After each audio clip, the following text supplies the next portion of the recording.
Buenos días. Vamos a empezar el tema del devengado, el decreto legislativo 1425 que introdujo una nueva definición para el devengado, ¿no? Por primera vez en la norma de renta se ha establecido de forma expresa una definición de lo que es el devengado. Entonces vamos con la presentación.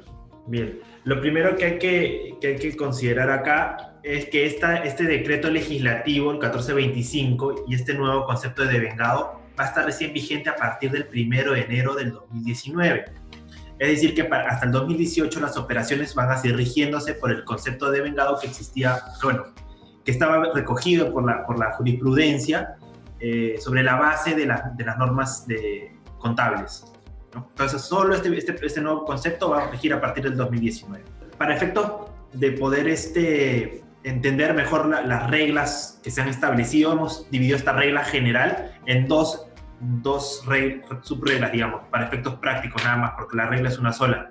Pero para efectos de poder entender y de esta presentación, vamos a llamar a esta primera regla la regla 1. ¿Qué señala la regla número 1?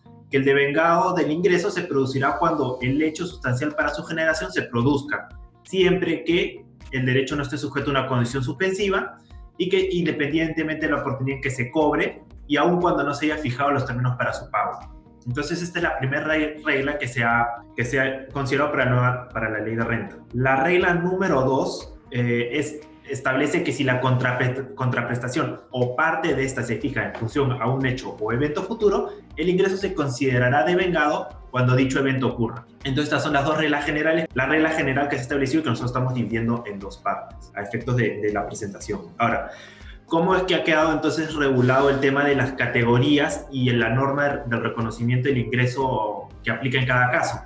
En el caso de las normas de primera categoría, esto no ha variado, sino que habría que considerar que según estas nuevas reglas que se han admitido, va a cambiar, digamos, en cierta forma, pero el concepto del devengado va a seguir aplicando, ¿no?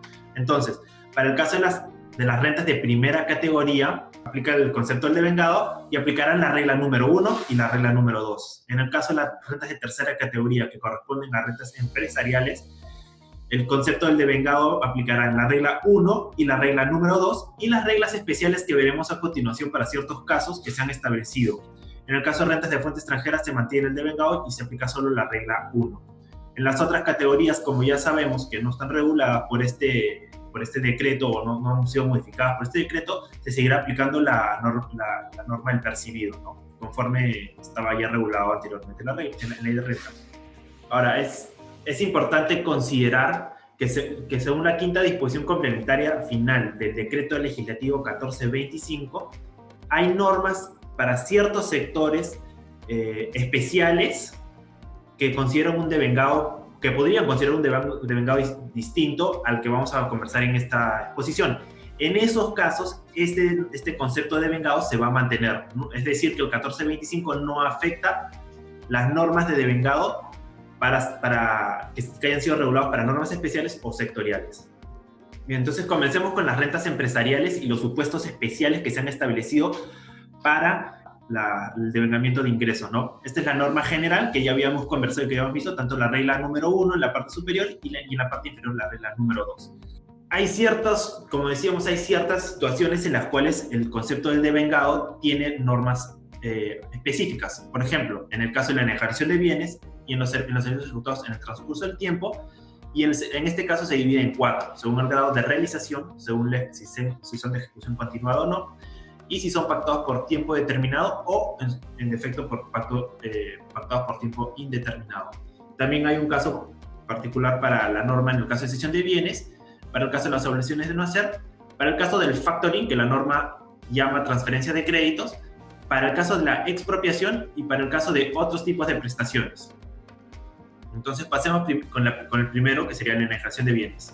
En el caso de la enajenación de bienes, el devengado del ingreso se debe considerar cuando se produce el hecho sustancial. ¿Y qué es lo que entiende la norma por hecho sustancial? Dos situaciones y se va a tomar la que ocurre primero. Uno, cuando el adquirente tenga control sobre el bien, o dos, cuando el enajenante transfiera el riesgo de la pérdida de los bienes. Lo que ocurra primero se considera devengado el ingreso. ¿Qué se debe entender por el número 1, que es cuando el adquirente tiene el control? Esto significa, la norma ha establecido que esto se debe entender como el derecho a decidir sobre el uso del bien y a obtener los beneficios. La norma también ha establecido ciertas consideraciones que no deben ser tomadas en cuenta.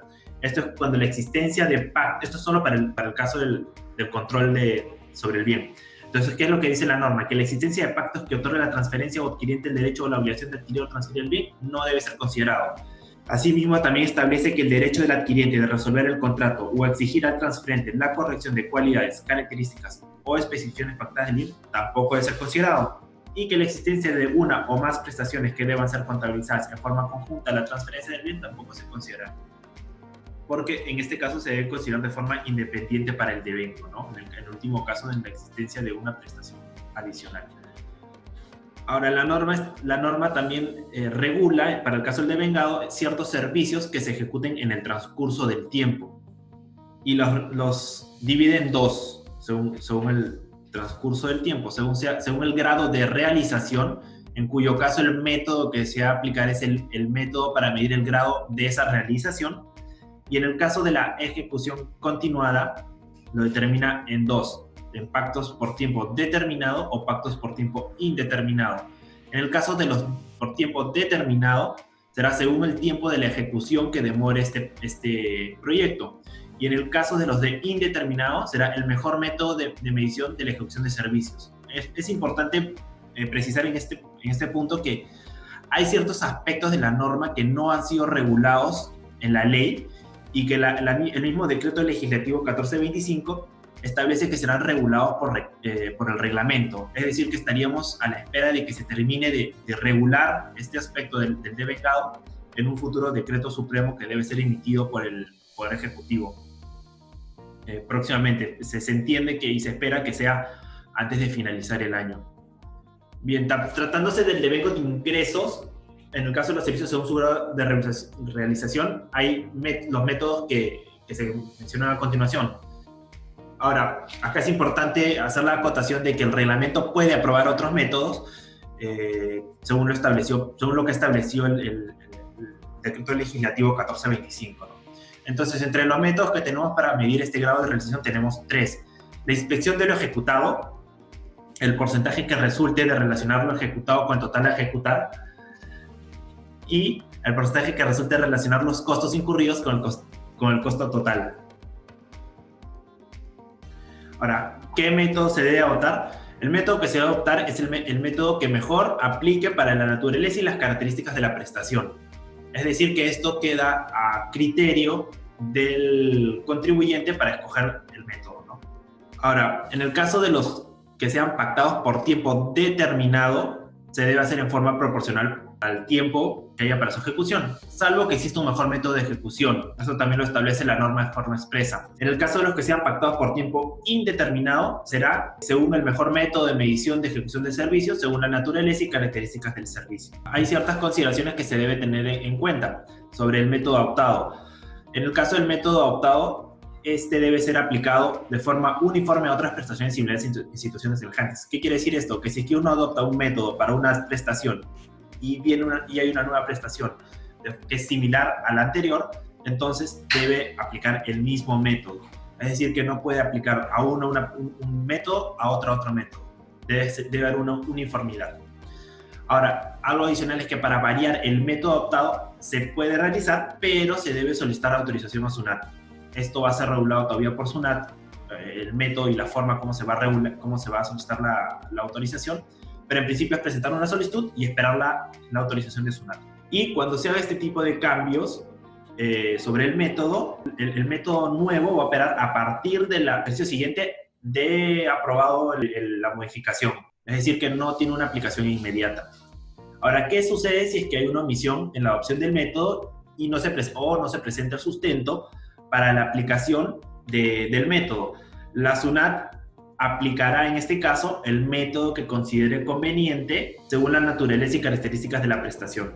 ¿Qué es lo que se debe considerar que comprende el costo en estos casos? La norma establece que el costo comprende tanto el material utilizado de forma directa, la mano de obra directa, otros costos directos con la prestación del servicio y otros costos indirectos de la prestación del servicio, siempre que todos estos costos guarden correlación con los ingresos. Bien, en el caso de la cesión de bienes, se dividen también en dos casos, en el caso de pactados por tiempo determinado y por tiempo indeterminado, ¿no? En el caso de los determinados será en forma proporcional al tiempo de la sesión, salvo que exista un mejor método, y en el caso de los indeterminados se irá ejecutando la sesión y aplicándose el mejor método para medición de la ejecución de la sesión conforme a la naturaleza y características de la sesión. En este caso aplica lo mismo que ya hemos conversado sobre el método adoptado en caso de que se quiera modificar, o de la aplicación uniforme a las otras prestaciones, o en el caso del cambio, ¿no? Y sobre la omisión en la opción del método también se aplicará el método que mejor consideres un método. En las obligaciones de no hacer se establecen dos formas. Estas pueden ser a plazo determinado, en cuyo caso el método que se adoptará para reconocer el ingreso será en forma proporcional al tiempo pactado para su ejecución, y en el caso de que sean indeterminados, será el vencimiento de los pagos que se efectúen en el tiempo. En el caso de la transferencia de créditos, que sería el factoring, lo que la norma ha querido regular es el reconocimiento del ingreso para la financiera. Recordemos que en el caso de un factoring, la venta de bien, tenemos el proveedor SA que realiza una operación con el hipermercado en el cual se genera una venta a plazo de 90 días y una creencia. En este caso, la financiera SA es quien asume el factoring, quien realiza el factoring y a quien se le pagará la creencia.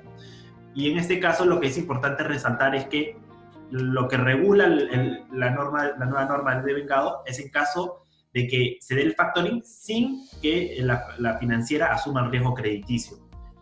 En este caso, lo que la norma ha establecido es que los ingresos se van a ir generando entre la fecha en que el adquirente entrega al cliente la creencia descontada y la fecha del plazo del deudor para pagarla. Es decir, que se tenderá desde el día 1 en que el adquirente entrega al cliente la creencia descontada hasta el día en que se haga efectivamente el pago, que sería el vencimiento del plazo del deudor. En este caso era el hipermercado, para pagar la deuda. En el caso de las expropiaciones se han señalado tres supuestos. Cuando hay un pago del justiprecio, recordamos que el justiprecio es el pago que se hace por la expropiación de la propiedad. En este caso, cuando el pago del justiprecio se realice, será en él o los ejercicios laborables en que se ponga a disposición dicho justiprecio.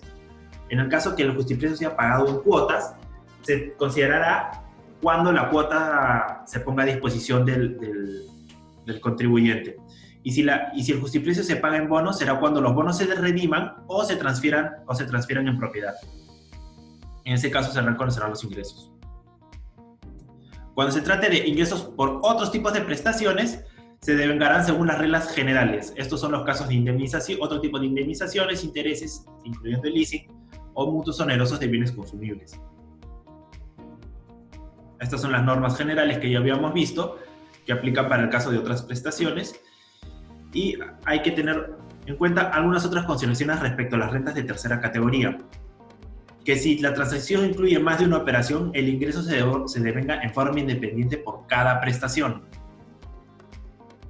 Y que no se desconoce, disminuye el ingreso por estimaciones, acuerdos o contraprestaciones que se hayan acordado. En el caso del devengo para los pagos a cuenta, debe considerarse que las normas que ya hemos visto aplican de la misma manera. Es decir, que para los pagos a cuenta, la nueva norma de devengado a partir del 2019 será la misma que ya hemos conversado en cada caso. Sobre las rentas de primera categoría, ya hemos comentado al inicio que seguirán las reglas generales que ya hemos revisado. Y en el caso de las rentas de fuente extranjera, solo aplicará la regla general 1 que habíamos considerado que era la que aparece en pantalla. Ahora, sobre el devengamiento de gastos, es importante considerar que la norma ha establecido que seguirá la misma suerte del devengamiento del ingreso. Es decir, que en el caso de la primera categoría, el devengado considerará la regla general 1 y 2 que hemos conversado. En el caso de la tercera categoría, se aplicarán la regla 1, 2 y las reglas especiales que hemos conversado. Y en el caso de las rentas de fuente extranjera, aplicarán la regla 1 únicamente. Estas son las reglas generales, aplica igual para el gasto. Es lo mismo que se considera para el ingreso. Y con eso terminaríamos la parte del devengado. Y a continuación Ricardo les estaría comentando sobre el decreto legislativo 1422 que reguló la norma 16. Muchas gracias, Diego. Muy claro el tema del devengado y las nuevas normas. A continuación, en el tiempo que nos queda de sesión, comentaremos el tema del decreto legislativo 1422 y consideraciones específicas que ha traído a colación. Bueno, el 1422, la denominación del decreto legislativo realmente pudo haber sido norma 16, porque lo que el decreto legislativo propiamente está dando es un nuevo respiro de vida a la norma 16, que había sido suspendida hace 2 ejercicios y que de alguna manera quedó en stand-by hasta que saliera una normativa que la regularizase en su aplicación. Un poco para poner en contexto, la norma 16, como muchos ya sabemos, es aquella posibilidad de calificación económica de los hechos que dota a la administración tributaria para tener la posibilidad de desconocer la forma legal que el contribuyente establece para sus transacciones a efectos de poder evidenciar un acto real oculto que realmente debería tener los efectos tributarios, pero que por la forma legal escogida exclusivamente se va del impuesto. Entonces, esta norma 16 es claramente una prerrogativa adicional que le va a brindar a la administración tributaria esta facultad de poder detectar supuestos de elusión mediante el tema de la fiscalización de las operaciones a los contribuyentes. Aquí traemos a colación la norma 16, su enunciado. Este decreto legislativo y la normativa 16 ya está expresamente establecida, solamente está suspendida. Sobre este tema en particular, comentar de que la norma 16 nunca se derogó. Esto es importante para efectos de su aplicación. Solamente se suspendió en cuanto a sus efectos en algunos alcances específicos. Entonces, realmente lo que la norma está generando no es un aspecto de que trae nuevamente en vigencia la normativa, simplemente la libera de su suspensión. Y por ello es que la administración tributaria podría incluso fiscalizar hechos que hayan ocurrido desde el momento en que entró en vigencia la norma 16, que fue hace 2 ejercicios pasados.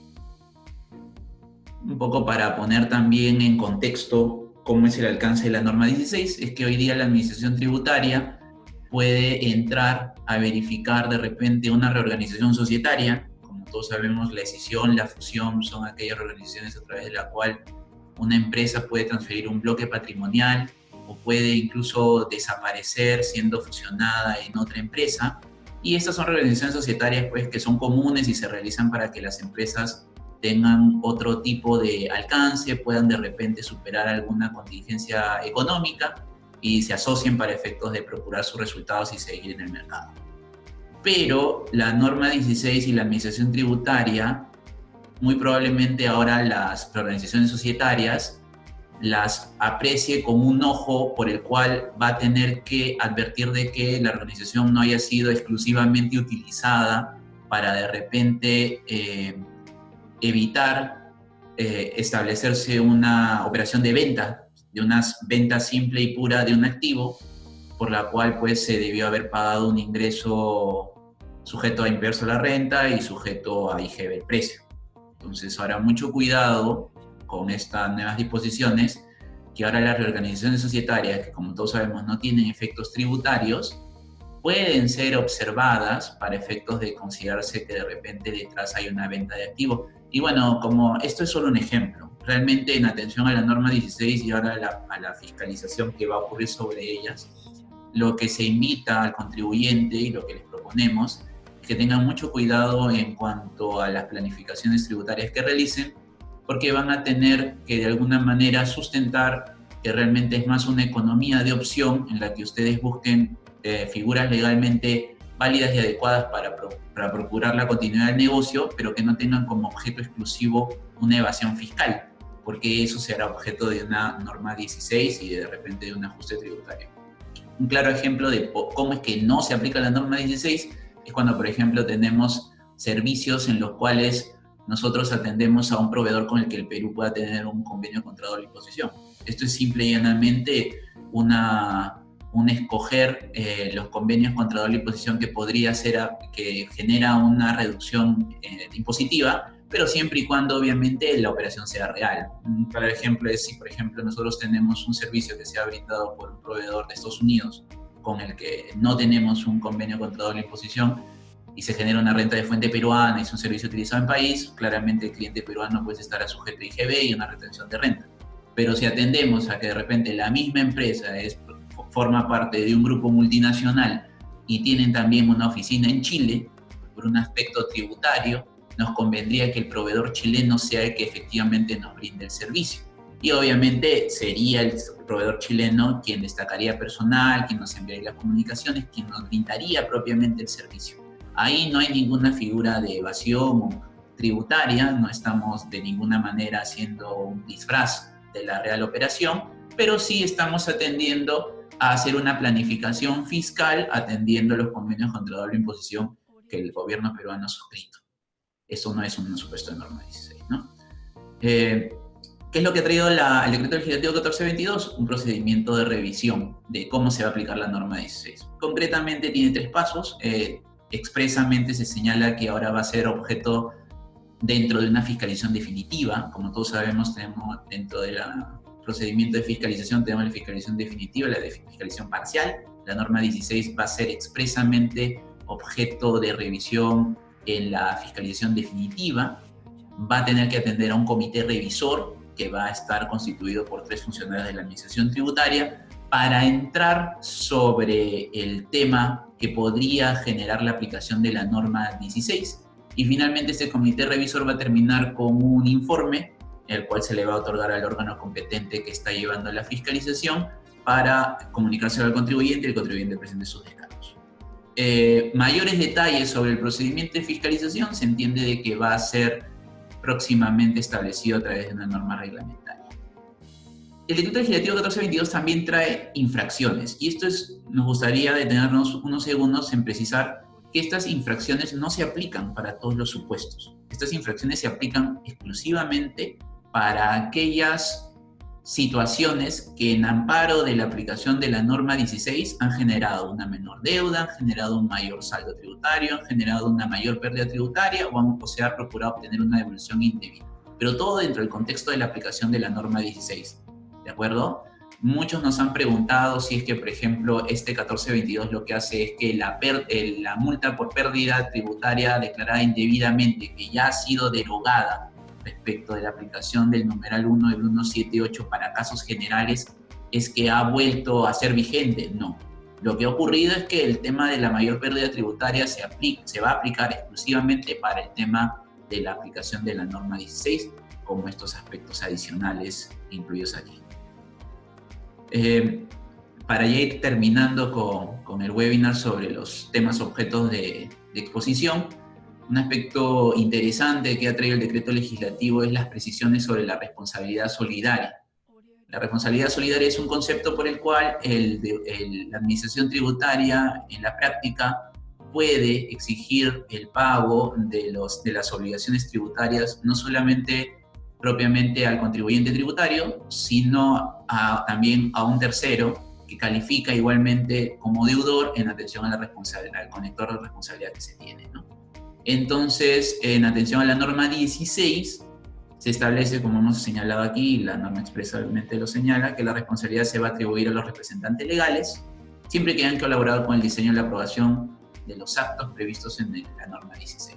Esto es muy importante porque a la fecha muchos, al momento de crear el RUC o modificar el RUC, constituyen personas en la responsabilidad tributaria. Pero ahora tengan en cuenta que estas personas que pueden ser consideradas como responsables, automáticamente pueden estar vinculadas dentro de la aplicación de la norma 16. Entonces, de alguna manera, el responsable, aquella persona que se considere dentro de la representación legal de la empresa, hoy día va a tener que ser cauto en verificar si es que la empresa por la cual va a entrar como representante tiene a la fecha algún aspecto de diseño o aprobación de operaciones que pudiesen estar dentro de la vista de la administración tributaria como norma 16 para simple y llanamente tener un resguardo y poder evitar cualquier tipo de situación en la que se le vincule a este representante con la toma de decisión de la norma del diseño fiscal. Finalmente tenemos el tema de los directores.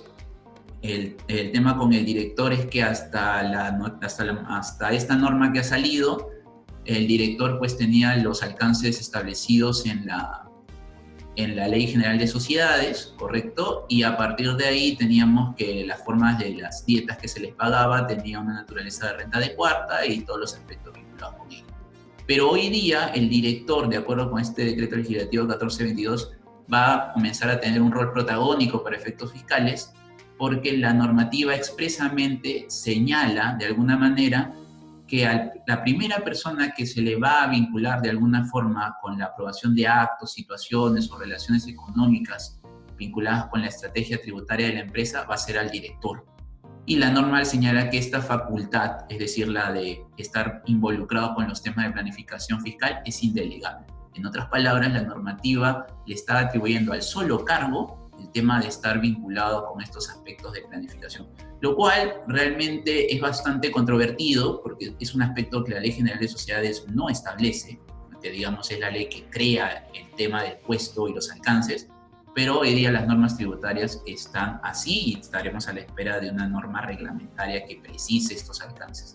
Finalmente, la norma concluye señalando que el plazo para la ratificación o modificación de los aspectos tributarios que estén bajo la vista del director vence el 29 de marzo del 2009. Esto en clara alusión al aspecto de lo que va a comenzar a regir para la determinación anual del impuesto a la renta del 2018, ¿no es cierto?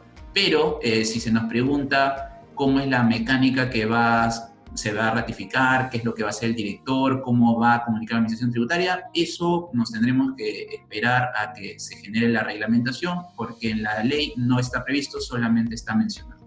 Gracias a todos por asistir a este webinar y por favor no se olviden que si tienen alguna consulta sobre el tema nos pueden escribir a comunicaciones@rcm.pe. Muchas gracias.